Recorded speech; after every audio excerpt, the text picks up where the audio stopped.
বয়স ৬৫।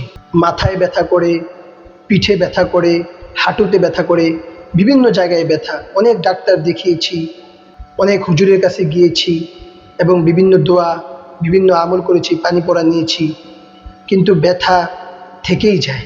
এর থেকে পরিত্রাণের কোনো উপায় আছে কিনা? দেখেন ভাই, আল্লাহর হাবিব সাল্লাল্লাহু আলাইহি ওয়াসাল্লাম এমন কোনো আমল নাই তিনি রেখে যান নাই, কিন্তু আমরা আমল থেকে আজকে দূরে, কোরআন ও হাদিস থেকে দূরে, এই জন্য আমরা এগুলো খুঁজে পাই না এবং হতাশার মধ্যে আমরা ভুগতে থাকি।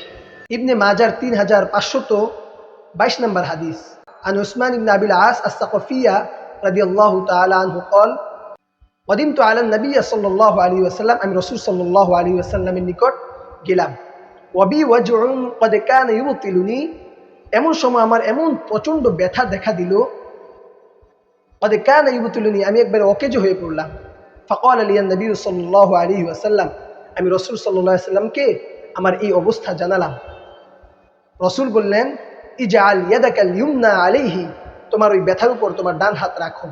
ওয়াকুল বিসমিল্লাহি আউযু বিইজ্জাতিল্লাহি ওয়া কুদরাতিহি মিন শাররি মা আজিদু ওয়া উহাজিরু, এবং তুমি পড়ো আউযু বিইজ্জাতিল্লাহি ওয়া কুদরাতিহি মিন শাররি মা আজিদু ওয়া উহাজিরু 7 মাররাতিন, এই দোয়া 7 বার পড়ো, ইনশাআল্লাহ তোমার ব্যথা সেরে যাবে।